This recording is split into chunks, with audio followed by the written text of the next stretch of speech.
Hello and welcome back to my channel C4 code. Myself Ali Athar Shah और आप देख रहे हैं हमारी CSS की सीरीज़। आज का हमारा टॉपिक है कलर एंड बैकग्राउंड कलर। तो CSS में फ़ॉन्ट को किस तरह कलर देते हैं और बैकग्राउंड कलर किस तरह देते हैं, तो वो आज हम सीखेंगे अपनी क्लास में। तो चलिए एडिटर की तरफ चलते हैं अपने।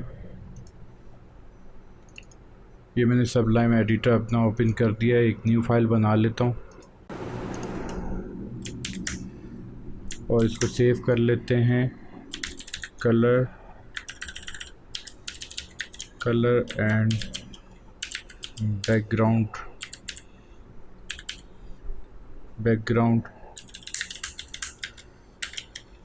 कलर के नाम से .html। तो ये मैंने अपनी एक फ़ाइल बना ली है। अब हम क्या करेंगे कि अपनी CSS हमने लिखनी है।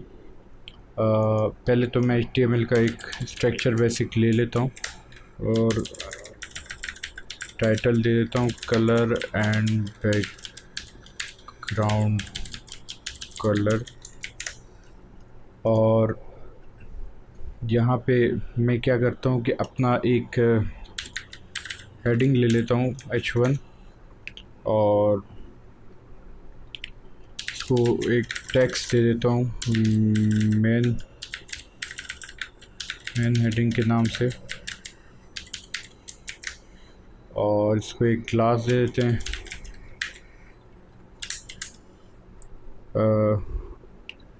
अच्छा, यहाँ पे मैं एक चीज़ और आपको बता दूं कि आप आईडी भी दे सकते हैं और क्लास भी दे सकते हैं। क्लास और आईडी में फ़र्क ये होता है कि आप जो क्लास दे रहे हैं, क्लास आप डिफरेंट बहुत सारे एलिमेंट्स को एक ही सेम क्लास जो है ना लगा सकते हैं, लेकिन आईडी आप क्योंकि एक एलिमेंट को एक ही आईडी दी जाती है, इससे ज़्यादा आप आईडी नहीं दे सकते।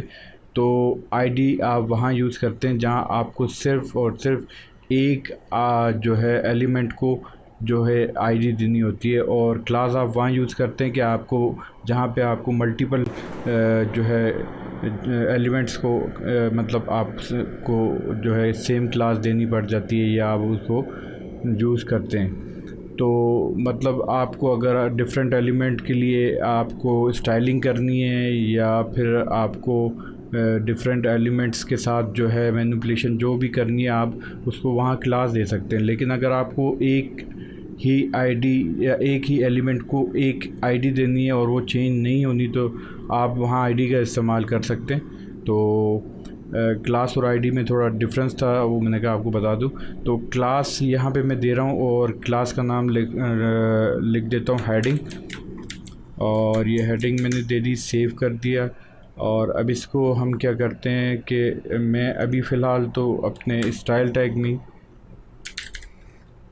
टैग में ही इसको जो है वो इम्प्लीमेंट कर देता हूँ CSS को।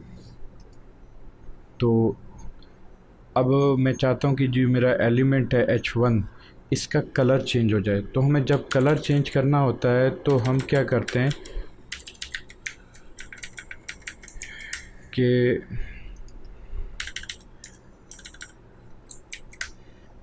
जब भी हमने किसी एलिमेंट का कलर चेंज करना होता है तो हम कलर नाम से I think something is wrong, style tag को हम यूज़ कर रहे हैं और text.css नो।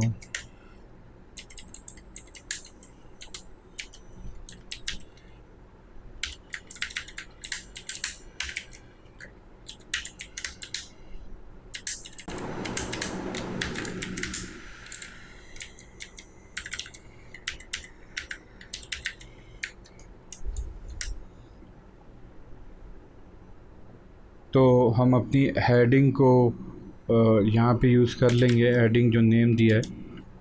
तो हेडिंग, और आपको पता है कि क्लास को हम डॉट से रिप्रेजेंट करते हैं। तो अब यहाँ पे मैंने ये सिलेक्टर बना के इसको अब मैं क्या करता हूँ कि कलर हमने चेंज करना है, तो कलर देखना है तो कलर आप इसको डिफरेंट तरीके से दे सकते हैं। तो कलर के लिए आप या तो आप इसका नाम लिख सकते हैं, यानी कि अभी जैसे आपको मैं ये ओपन करके दिखा देता हूँ ब्राउज़र में कि एक मेन हेडिंग के नाम से ही हमारे पे ये आ रहा है। ठीक है, इसका कलर मैं रेड कर देता हूँ। ठीक है, और ये आप देख रहे हैं कि ये रेड हो गया।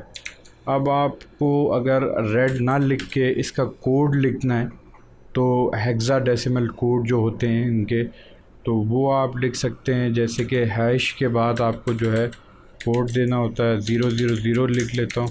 तो ये रिफ़्रेश किया तो आप देख रहे हैं ये ब्लैक हो गया। तो ये वाइट ब्लैक का है। अगर इसको FFF लिख देता हूँ तो आप ये देख लेंगे ये वाइट हो जाएगा, ये नज़र नहीं आ रहा। अब हम क्या करते हैं कि एक बैकग्राउंड कलर ले लेते हैं। बैकग्राउंड कलर लिख के इसको मैं क्या करता हूँ कि हैश 000 कर दिया, तो आप ये देख रहे हैं कि बैकग्राउंड में ब्लैक कलर आ गया है। ठीक है, आपने क्या किया कि अपनी H1 की जो हेडिंग है इसकी बैकग्राउंड में कलर दे दिया, और इसका जो कलर है, कलर मींस फ़ॉन्ट का जो कलर होता है, कलर जो प्रॉपर्टी होती है वो फ़ॉन्ट की होती है, और बैकग्राउंड कलर आप नाम से ही ज़ाहिर है कि वो आपको बैकग्राउंड में यूज़ होता है। तो बैकग्राउंड कलर हमने ब्लैक दे दिया, तो आप देख रहे हैं ये यहाँ पर इसका कलर आ रहा है। अच्छा, आप इसको जो है नाम से भी दे सकते हैं और इस तरह कोड से भी दे सकते हैं। इसको RGB मोड में भी देख सकते हैं, मतलब RGBA होता है। ठीक है, आप 000 ब्लैक हो गया और 00 ये 1 और 0 RGB मतलब red green blue and A for alpha. ठीक है, अब यहाँ पे जो अल्फ़ा है ना, जो वो अगर मैं फ़र्ज़ करें ये 1.0 लिखा हुआ था इधर, इसको मैं कलर को 0 पॉइंट, अभी ये 1 था तो आपको बिल्कुल एक्यूरेट कलर ब्लैक मिल रहा था। अब इसको जब मैं डाउन करूँगा अल्फ़ा को, तो अगर 5 कर देता हूँ तो आप देखेंगे ये जो मेरा वाइट कलर है ये बिल्कुल ही, मतलब आप समझेंगे ये ब्लैक की तरफ चला गया। अब ना थोड़ा डाउन हो गया। इसको 8 कर देते हैं, कंट्रोल Z, इसको 8 किया और रिफ़्रेश किया। तो हम एक और काम ये करते हैं कि इसका जो बैकग्राउंड कलर है वो फ़िलहाल ग्रे देते हैं। तो आप देख रहे हैं ये नज़र आ रहा है ब्लैक, लेकिन अब ये डाउन हो गया। इसकी जो ओपेसिटी कह लें, या ओपेसिटी तो एक वो अलग वो टॉपिक आ जाएगा। तो ये इसकी जो शेड है हल्का सा डाउन हो गया।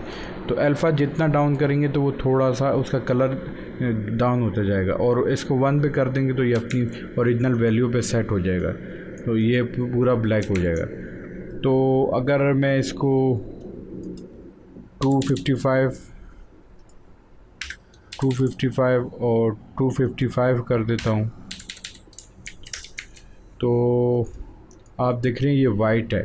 ठीक है, अगर इसको पॉइंट अल्फ़ा को 6 कर देता हूँ तो ये थोड़ा सा और डिम हो गया। आपने देखा ये थोड़ा सा और डिम हो गया। तो इस तरह से इसका जो ना कलर डाउन हो रहा है। अब इसका अगर मैं 9 कर देता हूँ, 0.9, तो ये और डार्क। और ये जो 255 था ये इसका RGB कोड है।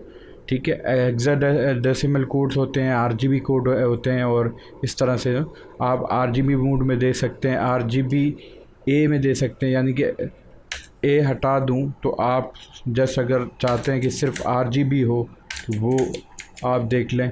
तो अभी ये डाउन है, ये अब पूरा ब्लैक हो गया। ठीक है, तो इसको हम क्या करते हैं कि RGB, ठीक है, RGB, तो अभी ये ब्लैक 000 जो कोड है वो आपको पता है ये ब्लैक का होता है। तो अभी इसको आप देख रहे हैं ब्लैक आ रहा। अब इसको अगर मैं अल्फ़ा को अगर अल्फ़ा ना दूं तो भी चलेगा। लाइक अगर मैं अल्फ़ा ना देता हूं तो ये अपना पूरा जो इसका सेम होगा ना, ये ब्लैक आ रहा है। अगर मैं चाहता हूं अल्फ़ा दे दूं तो ये जिसकी 4th वैल्यू होती है वो अल्फ़ा होती है। तो वो आप 0 पॉइंट अगर मैं 6 देता हूं तो आप देख रहे हैं कि ये जो है थोड़ा सा डाउन हो गया कलर इसका। इसी तरह आप कोई भी कलर दे सकते हैं। यहाँ से आप कोड्स RGB कलर कोड्स जो है ना वो ले सकते हैं। अब आपको यहाँ पे RGB कलर कोड्स बहुत सारी वेबसाइट हैं, देखिए कोई भी चीज़ आप सिलेक्ट करते हैं तो ये कोड आ जाता है 179 43 43। अब मैं यहाँ पे 179 और इसको 43 और इसको 43 कर देता हूँ। अब आप देखते हैं कि ये मैं रिफ़्रेश करता हूँ तो ये रेड आ रहा है और लाइट आ रहा है क्योंकि इसका शेड डाउन हो गया अल्फ़ा। तो अगर मैं इसको 8 करूँगा तो आप देखेंगे कि इसका जो है ना शेड वो थोड़ा सा डार्कर हो जाएगा। इस तरह से आप जो है कलर को यूज़ कर सकते हैं और बैकग्राउंड कलर को भी आप सेम ऐसे ही यूज़ कर सकते हैं कि RGB अगर मैं यहाँ से उठा के यही और यहाँ पे कॉपी कर देता हूँ, ठीक है, RGB A, ये भी RGB A कर लेते हैं क्योंकि हम अल्फ़ा यूज़ कर रहे हैं। अब यहाँ पे मैं क्या करता हूँ कि अभी ये दोनों सेम हो जाएंगे, ठीक है।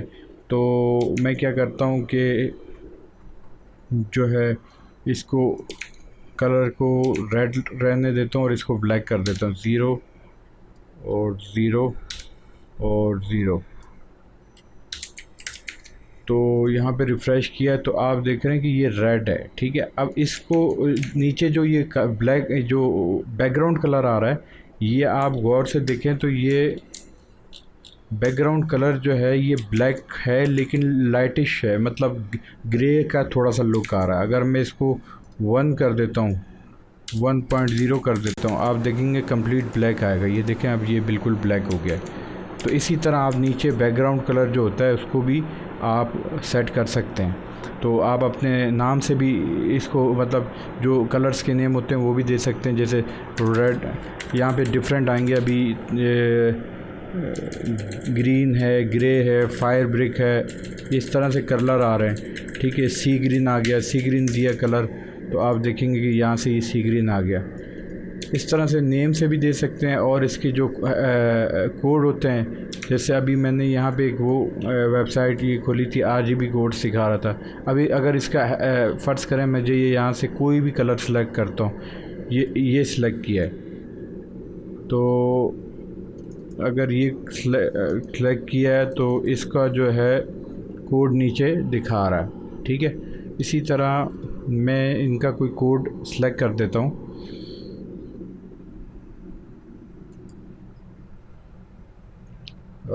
यहाँ पे जो है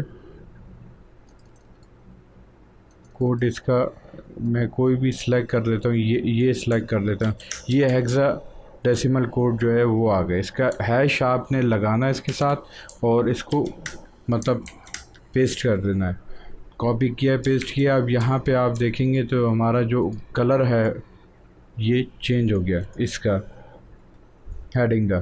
तो इस तरह आप कलर को हेक्साडेसिमल में दे सकते हैं, उनके नेम्स जो होते हैं कलर उससे दे सकते हैं। RGB जो मूड है उसमें दे सकते हैं, रेड ग्रीन ब्लू मिक्स करके जो कलर बनाएं वो आप दे सकते हैं। और अल्फ़ा से आप इसकी ओपेसिटी जो है वो शेड डाउन और जो है ज़्यादा कर सकते हैं।